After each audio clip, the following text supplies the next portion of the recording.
wood that is you can't see it. Maybe you have in the past, but there's in this loft there's natural pine wood that goes from the floor all the way up across the ceiling, all the way back. And I'm going to use those. That's going to be the backdrop. I've got furniture kind of figured out how I'm going to arrange it. I've got two of the pieces over here that I need from the previous studio.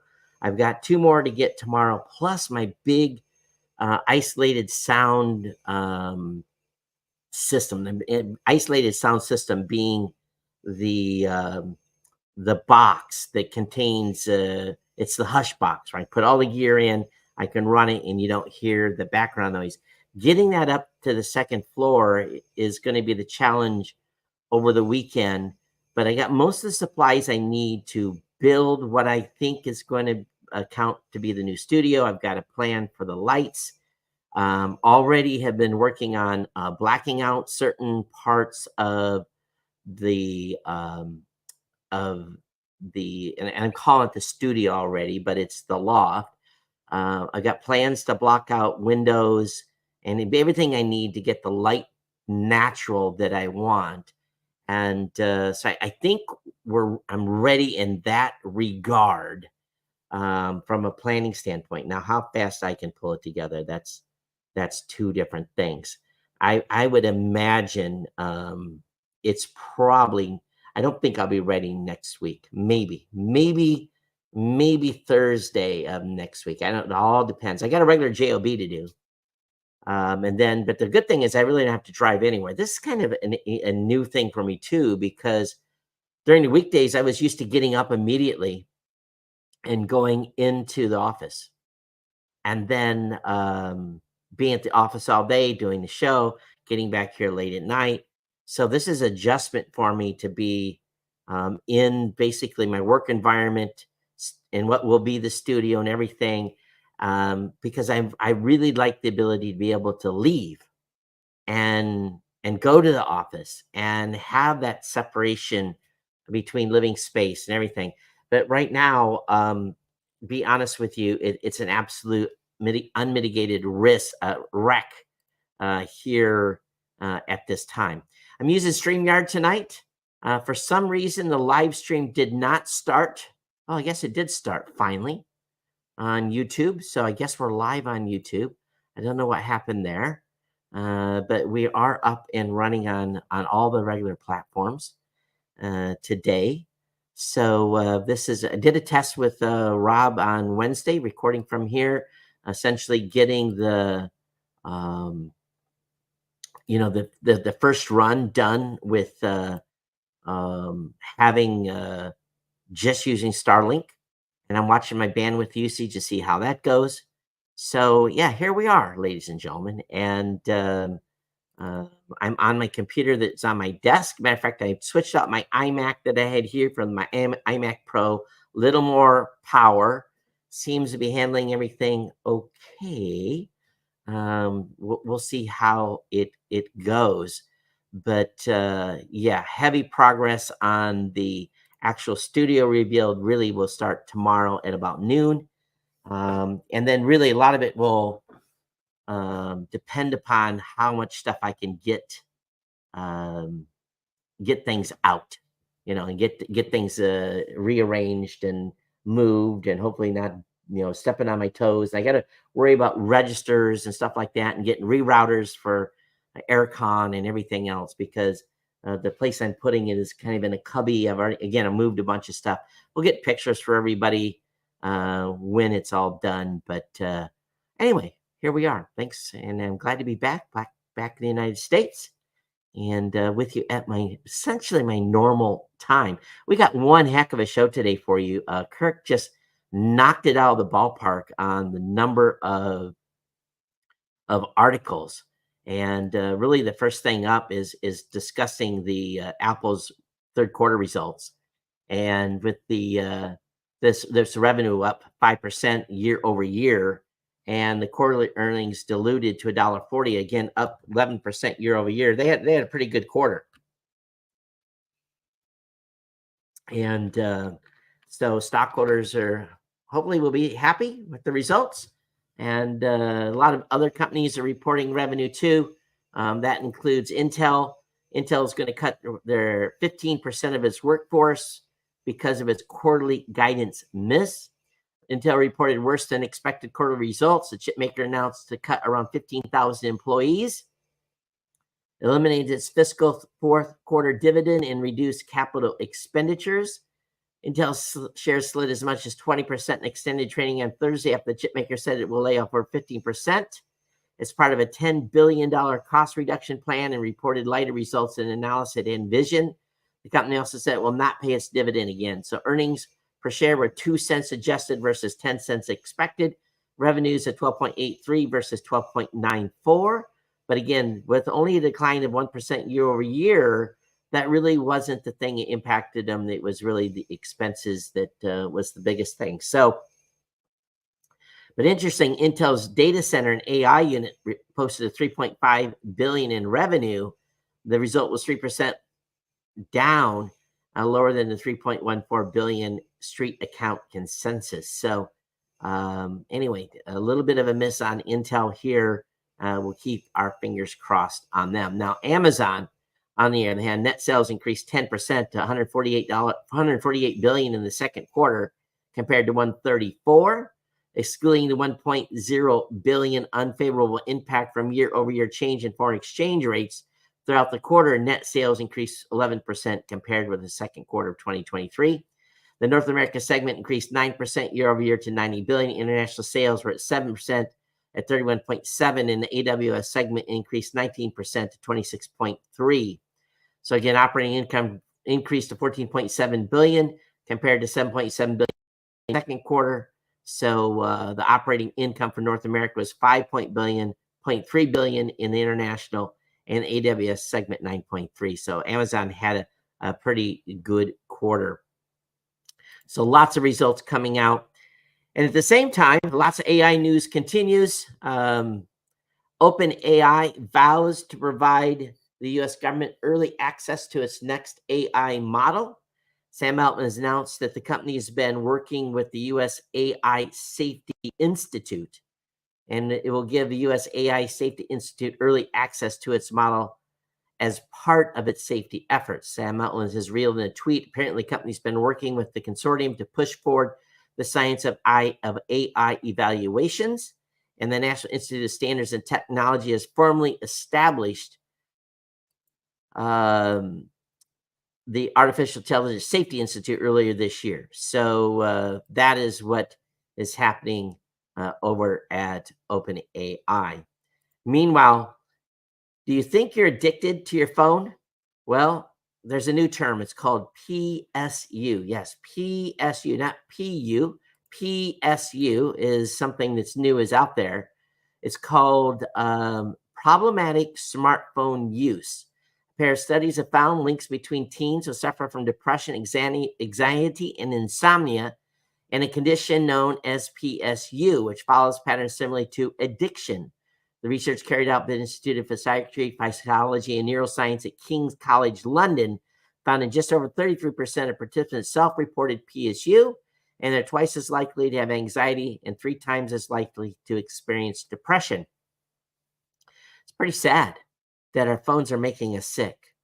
And, watching the usage of your phone and that usage report you get, this is very, very a smart thing to do. Keep an eye on what is happening with you and your phone usage. At the same time, boy, oh boy, Boeing, this is not good. Boeing took another loss on its CST-100 Streamliner commercial crew program as the company works to prepare the spacecraft for its delayed return. We will see if that actually happens. But they went ahead and wrote off a $125 million charge on Starliner, citing delays in completing the ongoing crew flight test. So this is part of an ongoing write-off that they have done consecutively over a long period of time. At the same time, the United States is mulling new curbs on China's access to AI memory chips. This is according to Bloomberg. The United States is considering unilateral restrictions on Chinese access to AI memory chips, such as those made by Micron and SK Hynix, and equipment capable of making such semiconductors as soon as next month. The measures that prevent Micron and South Korea's SK Hynix and Samsung from supplying Chinese firms with high bandwidth memory. These are high bandwidth memory chips that are essential in helping run complex generative AI programs. And again, the U.S. Department of Commerce declined to comment, while the companies did not respond immediately to Reuters' request for comment. A little bit of a look behind the scenes. Some people are getting some access to the Apple Intelligence and its slightly smarter Siri. This is done by the folks over at The Verge. And in the iOS 18's latest developer preview, Siri has gotten a glow up, like the whole phone actually glows around the edge when you invoke Siri. A splash screen reintroduces you to the virtual assistant once you enable AI, or Apple Intelligence, an early version of which is now available on the i15 Pro, Pro Max. You'll know Siri is listening when the edge of the screen glows, making it pretty obvious that something different is going on. This update is still many months away, and the version comes with improvements to language understanding, but future updates will add features like awareness on what's on your screen, the ability to take action on your behalf. So again, we'll keep an eye out for all of these things that are forthcoming. There has been a rumored Google TV streamer, and based upon the specs, which may have been linked in an FCC filing, this is not going to be competing with Apple TV. The device's specs have been released. While the form factor that matches that of the Apple TV, the spec might signal that the Google TV streamer isn't a high-end device. 9 to 5 uncovered the existence of the new set-top dubbed the Google TV streamer. Unlike most streaming boxes, which have a small surface area and a taller design, the Google TV streamer is like a flat wedge. It looks like it'll fit into a Google Home, or a Google Nest ecosystem. The Google TV streamer would make its shift in Google's strategy and streaming efforts. The entire point of its streaming stick was to conveniently plug into the back of a TV and stay out of the way. Products like Chromecast with Google TV HD and Chromecast with Google TV 4K were made to be relatively cheap, low-powered, and virtually invisible once installed. Now, it's interesting. I got back and I was talking with my mom, and she's been having challenges with her smart TV. And of course, I've got a bunch of TVs up here. The extra, she's more than welcome to one. But I said, well, why don't we just get you a Fire Stick, an Amazon Fire Stick? I said, that will get you access to Netflix and everything else. So we're going to get one of those put on her TV. She's got a perfectly good TV. Even though I do have extra TVs here, I think her TV that she actually has is actually is nicer. Streaming is what it's all about. 50 Cent, 50 Cent is going to launch a free streaming TV channel. The OG Power series will be part of the lineup. Curtis 50 Cent Jackson is getting into fast TV, free ad-supported television business, through a team up with Lionsgate. The company announced that branded as 50 Cent Action, the free streaming channel is the product of a partnership between Lionsgate and Jackson G Unit Film and Television Incorporated. Content will be action themed, include the original Power TV series, as well as picks from Lionsgate's catalog of more than 20,000 movies and shows. The channel will run 24 hours with titles such as Expendables, Rambo, The Hitman's Bodyguard, and others curated by Jackson and Lionsgate. So, again, be able to watch that for free, but you'll have to endure advertising. Hey, didn't get a chance today to get set up to talk about our insiders. We'll get that back online next week. But if you are considering supporting the show, that can be easily done at geeknewscentral.com/insider. We appreciate it when you support the show this way by contributing your time, talent, or treasure. Treasure being your PayPal donations, whether it be $2, $5, $10, $15, $20, or $25 a month. We have had, as far as donations go, we've had a couple of donations come in via PayPal. I didn't get the crypto stuff done, but I do want to thank Roger Nash for his $2 sustaining donation and Michael P. for his donation as well of $5 a month. But again, you can become a Geek News Central insider at geeknewscentral.com/insider. But again, you can contribute your time, your talent, and or your treasure. We definitely appreciate you for your ongoing support here. Hey, Google has brought Gemini-powered search history to Lens to Chrome desktop. Google Thursday said it's introducing new Gemini-powered features for Chrome's desktop version, including Lens for desktop, Tab Compare for shopping assistance, and natural language integration for search history. Years after introducing evolving Google Lens on mobile, the feature is finally coming to desktop, rolling out to users across the world in the coming days. The Lens will live in the address bar as well as the three-dot menu. After clicking, you can select a part of the page and ask more questions to get search results. Google has defeated the RNC lawsuit claiming email spam filters harmed the Republican fundraising. U.S. District Judge Daniel Calvareda in Sacramento on Wednesday dismissed the RNC's lawsuit for a second time and said the organization would not be allowed to refile it while expressing some sympathy for the RNC's allegations. He said it had not made an adequate case that Google violated California's unfair competition law. Hey, apologize. I'm hitting the water pretty hard tonight. Got a case of heartburn just ripping me up right now. It's my own fault. I forgot to take my meds today, and also the position of this mic arm is getting part of my head hid on the live video. So we'll get that position fixed as well. So RNC loses that lawsuit. The Google Photos video editor is set to get some useful upgrades. As spotted by Android Authority, hidden code inside the latest Google Photos app for Android points to a number of upgrades, and they're going to be useful for people who aren't that familiar with the app's video editing capability. So keep an eye on Google Photos video editor. And be honest with you, I've never used this app. Have nary a clue what it will even do or is capable of. So it might be worthy a look as well for myself. One of the world's most popular adult sites has leaked millions of records. I won't name the company, but it's within the show notes here.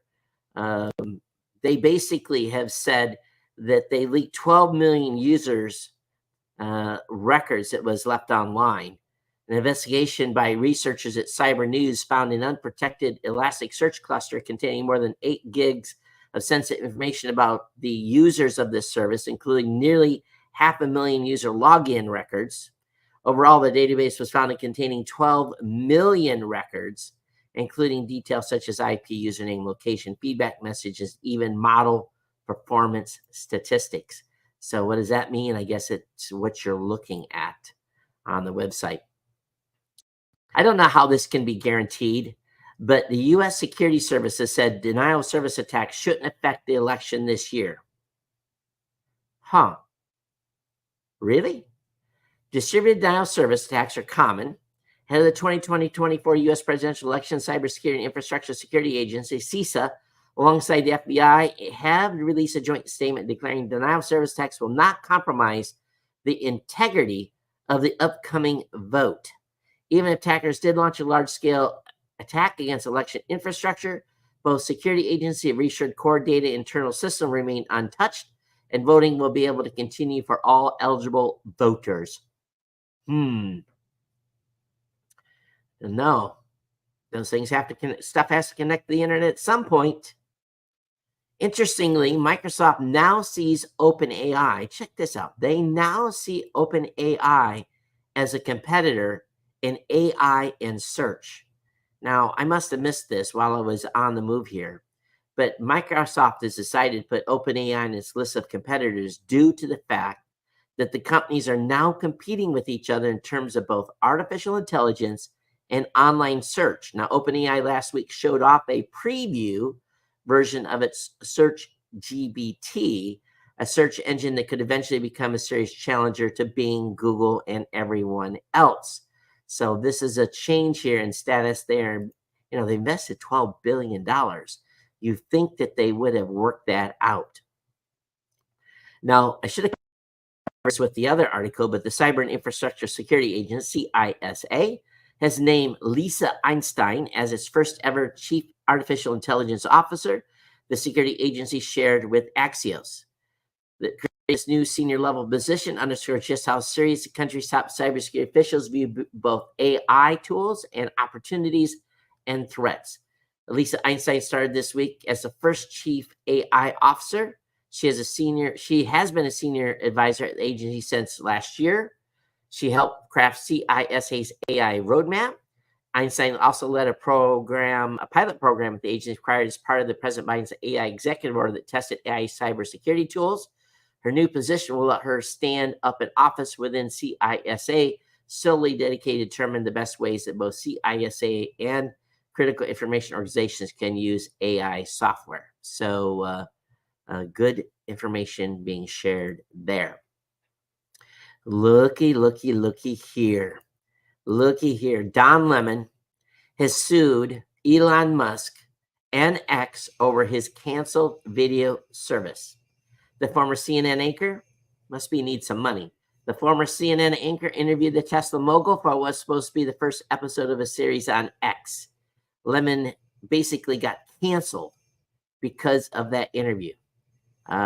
This was covered widely already, but now he feels he has been hurt. The first episode, again, was set to be interviewed with Musk. However, after the contentious interview, Musk announced that he was canceling the deal.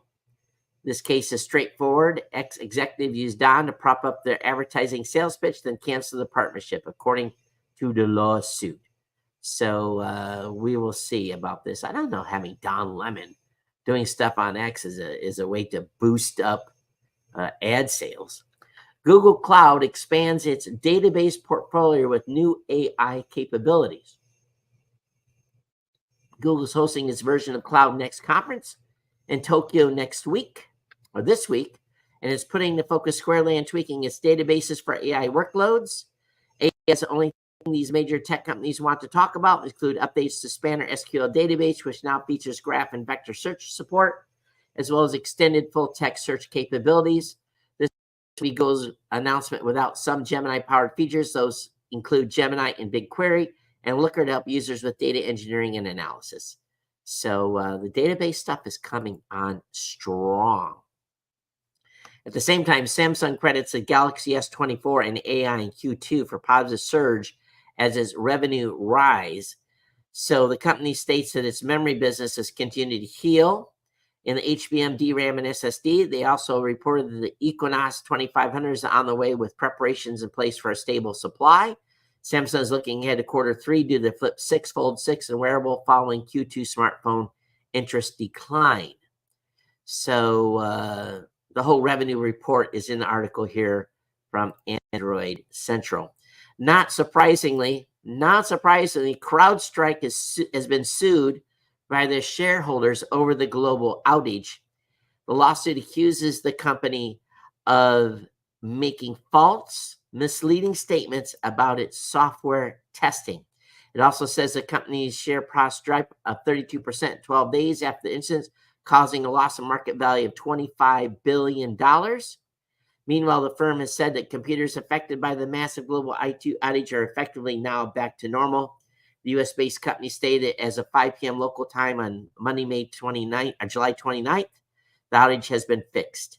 The suit has been filed in Austin, Texas federal court. So, this is just going to be one of many. Now, we know that the original Apple computers, those low serial number ones are very, very popular. And they are being sold for a lot of money. The original Apple computer costs $666.66, but you can get Steve Jobs Polaroids of it for $2,148. So if you are a Steve Jobs fan, this is available. There's an auction going on right now to sell these. R&R Auction House has got these available. You can bid on them. It's being reported that almost all tech jobs face major changes with AI. Cisco, Google, and Microsoft call for reskilling. Now listen to this.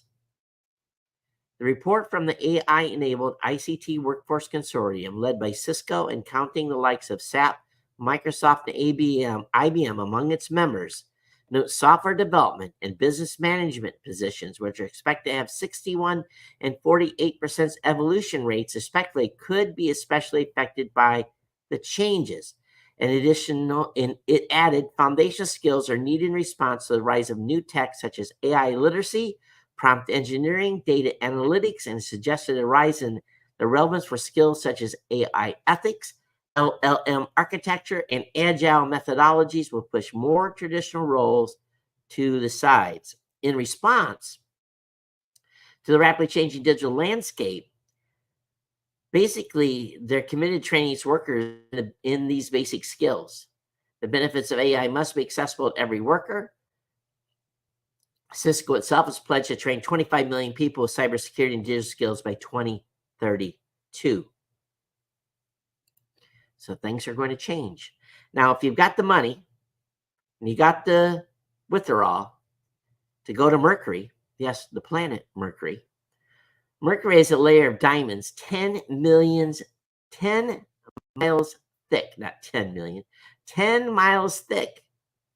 NASA's Messenger mission has revealed Mercury, the solar system's tiniest planet and close to the sun, hides a big secret. It's full of diamonds.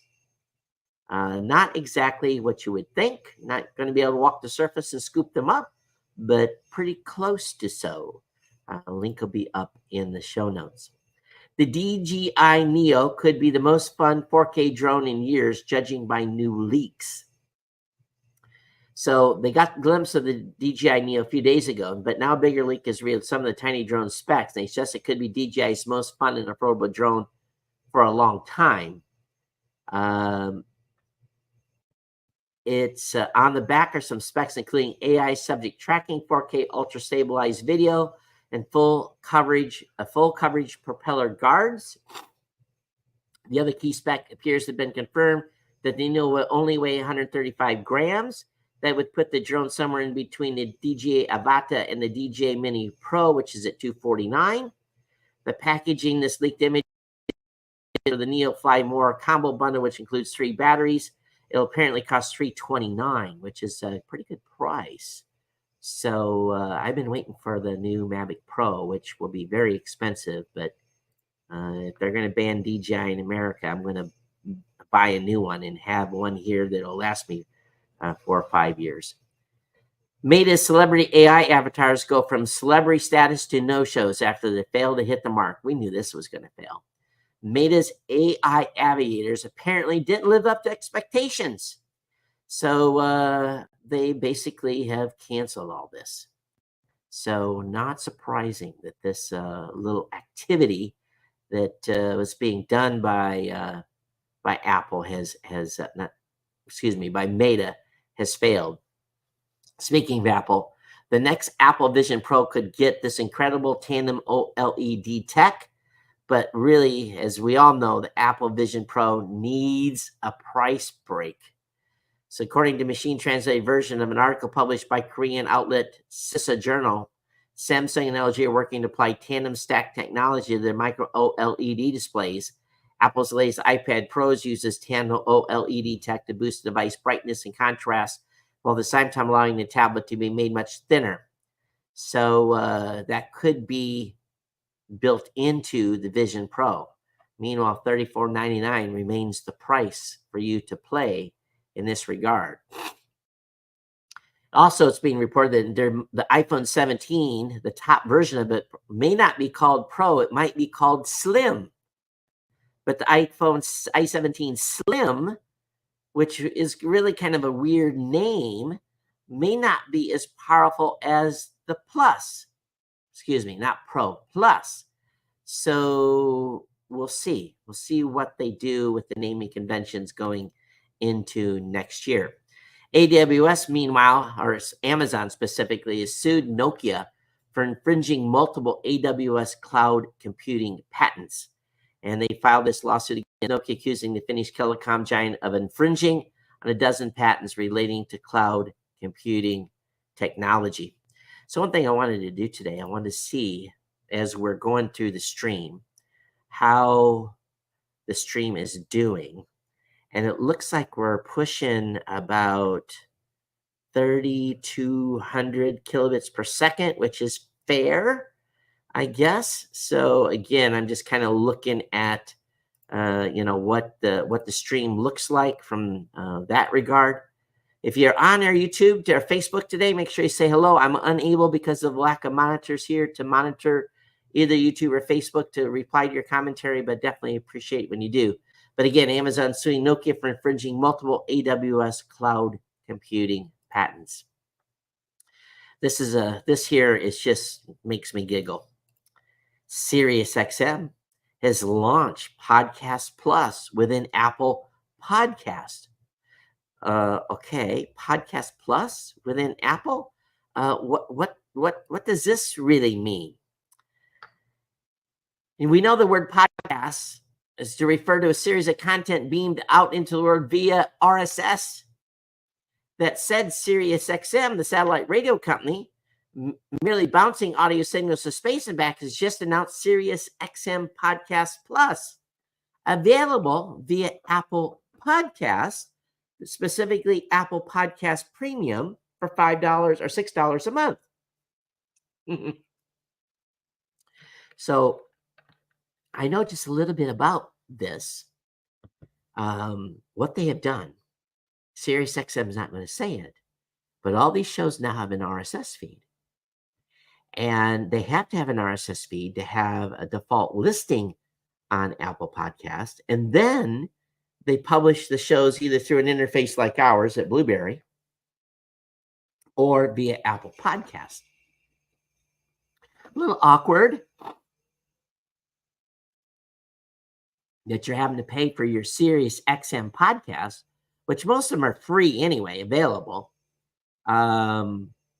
with a premium subscription to get ad-free and some other features. So it just made me giggle here just a little bit on that movement. A top blood donation service hit by a ransomware attack and tells hospitals activate critical shortage alerts.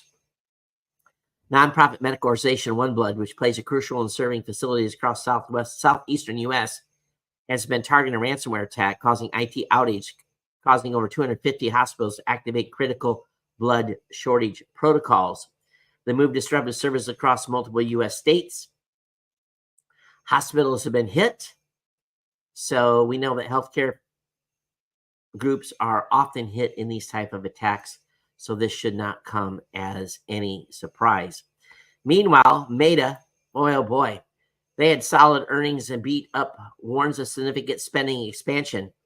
Meta shares have soared more than 9% in early trading after the company reported better than expected second quarter earnings. While we do not intend to provide any quantum guidance for 2025 until the fourth quarter, we expect infrastructure costs will be a significant driver expenses growth next year as we recognize depreciation operating costs associated with our expanded infrastructure footprint. In other words, they need to spend money on AI. That's what they have to do. They have to buy servers. They got to upgrade everything. But anyway, nice boost to the stock today. About $506. So for those of you holding Meta stock, congratulations. Qualcomm, meanwhile, is bullish on AI, teases flagship platform coming in October. Qualcomm is confident its bet on AI in phones and ARM PCs will pay off, buoyed by more than 50% growth in revenue from Chinese handset makers and a promise of $700 Copilot Plus PC coming next year.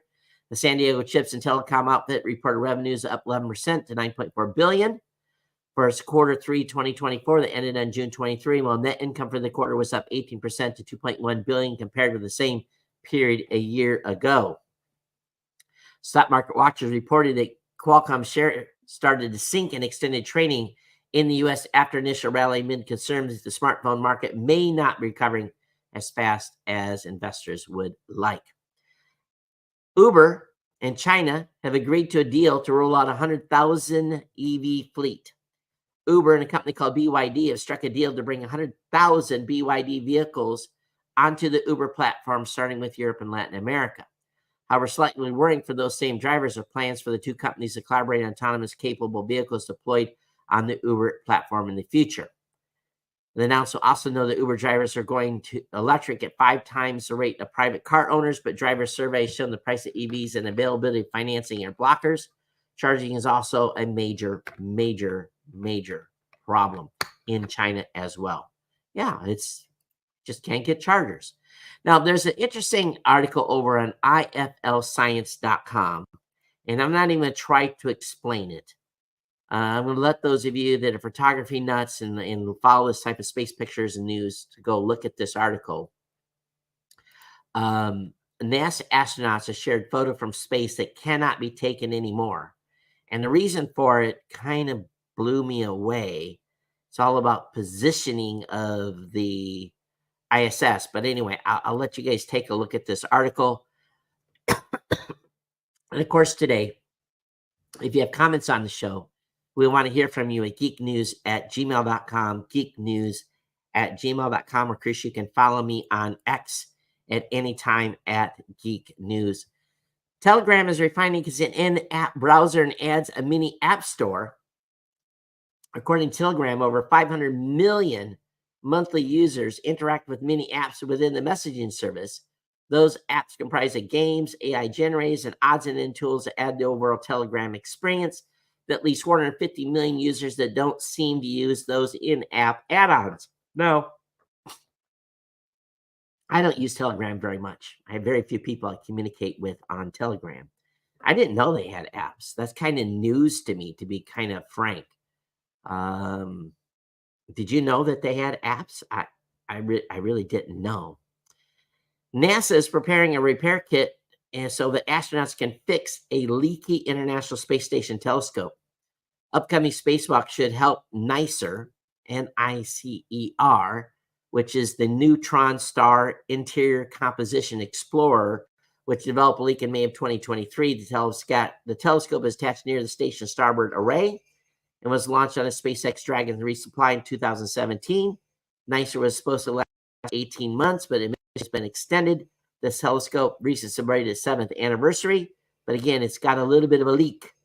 I don't know exactly what the leak is, but they're going to put some patches resembling oversized Trivial Pursuit pie pieces, which will slide into the sun sheet of the device. So, and NASA plans to have astronauts fit 5 patches to deal with the worst of the damage. We talked about Boeing. That's a dupe.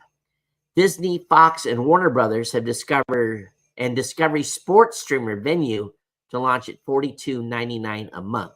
So Venue, the streaming joint venture backed by Disney, Fox, and Warner Brothers and built around sports offerings of all 3 companies, will launch with an initial price of $42.99 a month. The service is expected to debut in the fall in conjunction with the start of the next NFL season. $42.99. I don't watch sports, so I'm not worried about losing that money. Now, this next one is a little bit crazy. Argentina, yes, Argentina, will use AI to predict future crimes, but experts worry for citizens' rights. Sounds like a movie. Argentina's security forces announced plans to use artificial intelligence to predict future crimes, and move experts have warned could threaten citizens' rights. The country's president, Javier Milei, who's shook the country up quite a bit, this week created artificial intelligence applied to security unit, which legislation will use machine learning algorithms to analyze historical crime data to predict future crimes. So again, looking at the data. So we will see where some of this stuff kind of leads.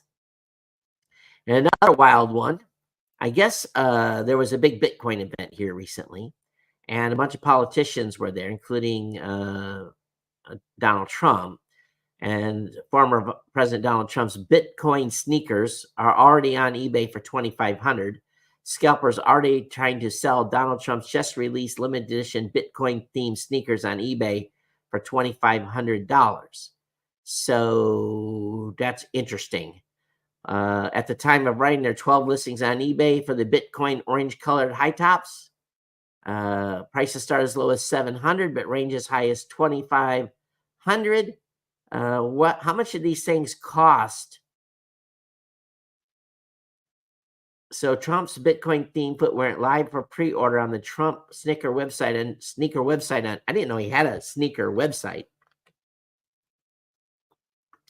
With a limited edition run of 1,000 of these for the orange high top shoes. They sold out within 3 hours of launch. So how many of you knew about that they're selling sneakers? For those of you that are in the agribusiness, new discovery regarding tomato hormones. Yes, tomato hormones can increase total yield. This is a very interesting article. Basically, science have found a way to make tomatoes do their thing, and by basically some sort of hormone treatment. I don't know. The link will be in the show notes for y'all to check it out. It's pretty good though, and it's based on agriculture, so definitely. But this one is the oddest article of the day. Ever wanted your laptop to smell of basil and mandarin? Your fragrant dreams can come true with the Asus Ado Book built-in scent dispenser. Never mind a gorgeous display to look at or top-notch audio to enjoy. Those who wish to have a different sense stimulated when using one of these laptops, naming their sense of smell and retreat thanks to this new notebook. Yes, it will smell like a flavor that you put in it. I'm not kidding. It's a little bit weird. Is this April Fool's? Other scents include Be a New Her and Rose of Man's Land. This has got to be a joke. Unbelievable. All right. Hey, everyone, if you got comments on today's show, it's easy. At Geek News on Twitter. geeknews@gmail.com. Very, very simple. Again, don't forget about supporting our sponsor, geeknewscentral.com/GoDaddy. Definitely check out all our sponsors. And of course, become a GNC insider at geeknewscentral.com/insider. It's been my pleasure to bring you a show. One time, first show back in the seat here in the temporary, soon to be new studio. My first use of StreamYard really in a long time where I actually drove. For those of you who watched the video, I hope it was entertaining. I did this miraculously off from one screen. So the big transition has begun, ladies and gentlemen. So we'll get you updated on Monday on how I progressed. And I'll document. I'm not going to take a picture of this mess. This is, you guys would be like, what the heck? Yeah. Here's another thing. I had a nice printer here, nice printer at my office. And then when Raw Voice closed down, I brought a printer home, which was a better printer than I had. So I got 3 printers. So I'm going to be like selling some stuff. It's going to have to be local. I don't need 3 printers. I'm going to keep the 2 best ones, and which I think are the same exact model, and put one in a bag. And when the other one quits, then I'll use the other one. But anyways, it's been my pleasure bringing the podcast. And again, for those of you that are insiders already, thank you for being here. Thank you for being part of the family. Thank you for supporting the podcast. It's been my pleasure to bring you the show today. I hope that you've enjoyed the show. A little bit of weirdness when it comes to the green screen because I've got it blurred and it just looks a little bit odd. We'll have a natural background here soon for you, and good lighting in the whole 9 yards. But I'm out of here. Thank you all for being here. We'll see you next time. We'll see you back here Monday for another edition of the Geek Central podcast. Take care.